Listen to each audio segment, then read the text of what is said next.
Bonjour Jean-Noël Barrot. Bonjour. Bienvenue, vous êtes ministre délégué chargé de l'Europe. L'Ukraine, justement, il en était question hier, entretien du président de la République accordé à Gilles Boulot et Anne-Sophie Lapix. Il n'a pas complètement levé l'ambiguïté sur le niveau possible d'engagement de la France face à la Russie et l'envoi de troupes au sol. Et d'ailleurs, vous l'avez bien vu, depuis hier soir, les critiques, elles sont extrêmement violentes de la part de l'opposition qui lui reproche cette ambiguïté. Oui, des critiques qui sont des critiques hypocrites. Ce sont les mêmes qui, il y a quelques années, reprochaient au président de la République d'épuiser toutes les voies du dialogue et de la diplomatie, et qui aujourd'hui critiquent sa fermeté face au fantasme impérialiste de Vladimir Poutine. Le président de la République, hier, a été extrêmement clair. Cessons de dire ce que nous sommes prêts ou nous ne sommes pas prêts à faire pour soutenir la résistance ukrainienne et faire échec à cette guerre d'agression russe en Ukraine. Il dit, en fait, nous n'aurons pas de limite. Il dit, nous ne dirons plus ce que nous sommes prêts ou ne sommes pas prêts à faire. Nous n'allons pas donner à Vladimir Poutine nos lignes rouges, ce qui lui simplifierait grandement la vie. Mais sauf que, monsieur le ministre, après, le ministre des Armées, Sébastien Lecornu, alors pas ce matin, mais il y a quelques jours, a précisé la pensée présidentielle en disant attention, nous n'irons pas au front. Ce seront des troupes de soutien. Donc on précise, on ne précise pas, on maintient l'ambiguïté, on la précise. Ce qu'a dit Sébastien Lecornu, c'est que parmi les nombreuses initiatives qui sont prises en Europe aujourd'hui pour soutenir la résistance ukrainienne, il n'y a pas de troupes, il n'y a pas d'envoi de troupes d'immédiatement prévu. Pour l'avenir, pour la suite, nous allons, poursuivre notre soutien massif à l'Ukraine. L'Europe s'est accordée cette semaine sur des financements, 5 milliards d'euros pour le soutien militaire. Et nous allons continuer, puisque nous voulons, le président de la République en a parlé hier, faire appel à un grand emprunt pour pouvoir soutenir dans la durée l'industrie européenne de défense et soutenir ainsi les Ukrainiens. Et par ailleurs, nous n'allons plus nous dévoiler parce que nous sommes face à un adversaire, Vladimir Poutine, qui évidemment ne s'arrêterait pas à l'Ukraine si l'Ukraine tombait, ce que nous ferons tout pour éviter, et auquel nous ne voulons pas dévoiler nos cartes. Pour dire les choses, ça veut dire quoi ? Il ne s'arrêterait pas à l'Ukraine. Vous pensez à quoi ? Aux Pays-Bas ? Vous pensez à la Moldavie ? Si l'Ukraine devait tomber, nous ferons tout pour l'éviter. Le front se déplacerait inévitablement à l'ouest. Les dictateurs ne prennent pas de vacances, comme l'a dit Volodymyr Zelensky.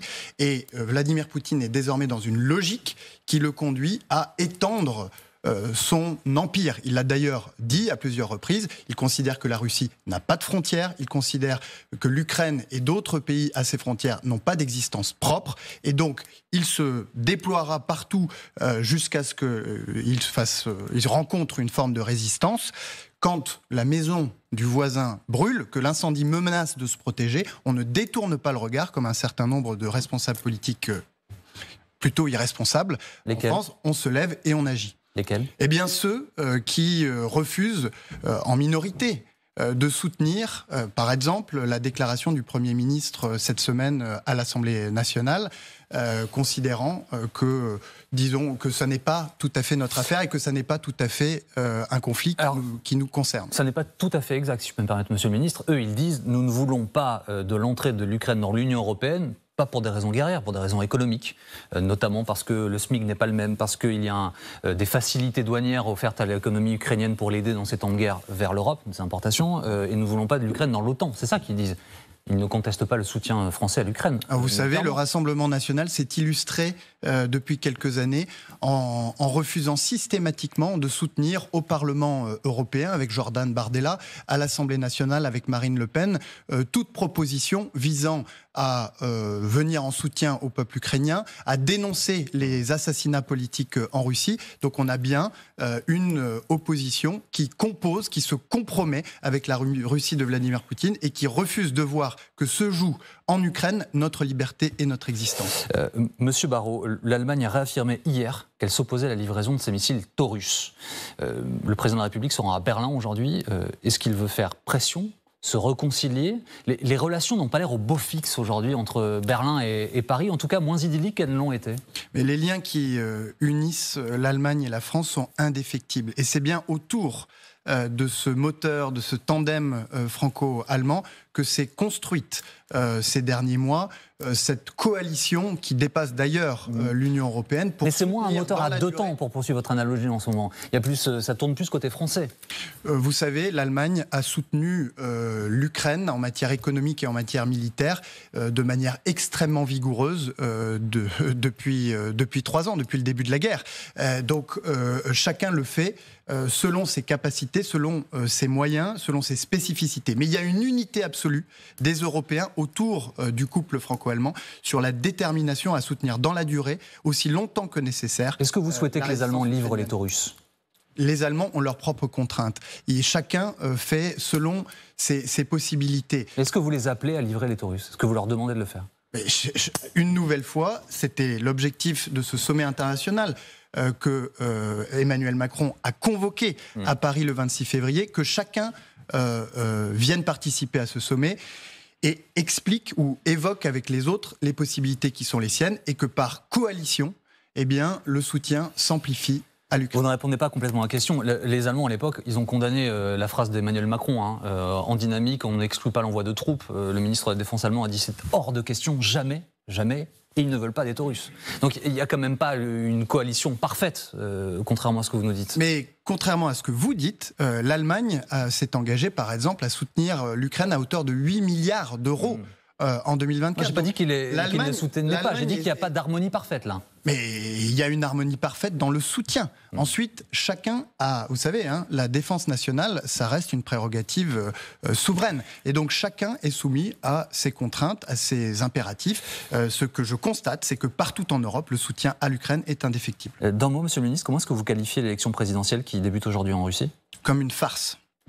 Il y a un autre sujet que vous connaissez parfaitement, puisque vous étiez en charge du numérique avant d'arriver aux questions européennes, sont les attaques cyber qui ont visé la France. Donc là, c'est France Travail. Des ministères ont été visés cette semaine. Est-ce que ces attaques elles viennent de Moscou, pour dire la chose simplement ? Je crois que c'est important de rappeler, effectivement, que ce conflit, déclenché par la Russie, a déjà des conséquences sur notre vie quotidienne. Qui a fait flamber les prix du gaz russe ? C'est la Russie de Vladimir Poutine. Qui inonde les marchés d'export en céréales en les vendant à prix cassé pour fragiliser nos agriculteurs. C'est Vladimir Poutine. Qui a instillé dans notre débat public des fausses nouvelles, on se souvient des étoiles de David. C'est Vladimir Poutine. Et qui a attaqué l'hôpital de Versailles, la ville dans laquelle je réside, en le paralysant pendant plus d'1 an, c'est un groupe de hackers russes. Donc ne nous y trompons pas. La volonté d'agressivité de Vladimir Poutine nous touche aujourd'hui dans notre vie quotidienne. Et pour ceux qui en doutent, je les invite à venir visiter l'hôpital de Versailles aujourd'hui, dont les conséquences de cette attaque par un groupe de hackers russes se font encore sentir plus d'1 an après cette attaque. Il y a une autre réalité sur laquelle je souhaiterais vous entendre, Monsieur le Ministre. Le Portugal, après les Pays-Bas, après la Hongrie, la Slovaquie, la Finlande, la Suède, l'Italie, voit une forte progression de l'extrême droite. Aujourd'hui, ça n'est plus un fait isolé, c'est une réalité pour beaucoup de pays européens. Est-ce que c'est inexorable ? Je rappelle que le Rassemblement national est très largement en tête des sondages des élections qui débutent dans moins de 3 mois. Effectivement, l'élection au Portugal, c'est la fin d'une exception, celle d'un pays dans lequel l'extrême droite n'avait pas encore réussi à faire des scores aussi importants qu'on l'a vu dans les autres. C'est un appel à la mobilisation et au sursaut pour ceux qui, comme nous situons dans le camp de la liberté et de la démocratie pour faire échec à ces mouvements d'extrême droite qui sont, eux, dans le camp de la capitulation, de la soumission vis-à-vis des régimes autoritaires. On l'a vu depuis le début de la guerre en Ukraine, puisque chaque fois que l'occasion se présente, ces mouvements-là, au Parlement européen, à Bruxelles, soutiennent les intérêts russes contre les intérêts ukrainiens. Mais alors, si tout cela est si clair, pourquoi est-ce que les Français prévoient de se prononcer à plus de 10 points pour le Rassemblement national, plus de 10 points par rapport à vous? Pourquoi est-ce que les Français et les autres Européens se tournent vers ces partis-là, s'ils sont si dangereux, comme vous le dites? Ça n'est pas suffisamment clair? Ou alors est-ce que c'est votre faute? Enfin, vous, pas personnellement évidemment, mais les démocrates, pour reprendre notre expression. En tout cas, c'est notre ambition, puisque nous avons une campagne qui démarre. Nous avons une candidate, Valérie Ayé. Nous avons un bilan exceptionnel de ces 5 ans passés au Parlement européen. Et nous allons consacrer les semaines qui viennent à expliquer à nos compatriotes comment nous avons fait changer l'Europe et comment nous entendons continuer à le faire, et de les convaincre que chaque voix compte dans ce scrutin qui se tiendra le 9 juin et qui est à la proportionnelle, et que chaque voix compte avec vraiment un choix clair, celui de continuer, comme nous l'avons fait, à renforcer l'Europe, ou celui d'organiser un Frexit en pièces détachées, c'est-à-dire une sortie progressive de l'Europe. Un tout dernier mot, parce que nous avons été traversés par une crise agricole, elle n'est pas française, il y en a un peu partout en Europe. Il y a un accord, par exemple, de libre-échange qui est en discussion et en partie signé avec le Chili. Alors, le Chili fait du lithium, fait du cuivre, on en a besoin, donc on en importe. Mais le Chili exporte des fruits, des légumes et à des taux de douane qui sont avantageux. Et nos agriculteurs disent « Mais attendez, comment est-ce que c'est possible ?» Qu'est-ce que vous leur répondez ? Je leur réponds que le Chili est un accord que nous avons bien négocié, en veillant à protéger nos industries, ou plutôt nos filières agricoles les plus fragiles, et en veillant à ouvrir des marchés pour nos filières les plus dynamiques, avec les perspectives les plus importantes. Et puis, nous avons ajouté à cet accord une dimension, effectivement, géostratégique. Nous sommes là dans une région du monde qui, si nous ne commerçons pas avec elle, se tournera de manière définitive vers son pan Pacifique, c'est-à-dire vers la Chine. Or, nous avons besoin, pour réussir la transition écologique, de pouvoir accéder par l'échange à ces réserves de lithium. Nous en avons en Europe, nous voulons les développer, mais nous sommes aujourd'hui incapables... En important des légumes et des fruits du Chili, en important du lithium. Est-ce que c'est pas un peu paradoxal ? Et en exportant, est-ce que c'est pas un peu paradoxal ? Et en exportant nos productions, et en particulier la filière laitière, le fromage, etc., qui vont s'ouvrir des marchés, qui vont permettre à nos agriculteurs d'être prospères. Merci beaucoup Jean-Noël Barrot d'avoir été avec nous ce matin en direct sur LCI.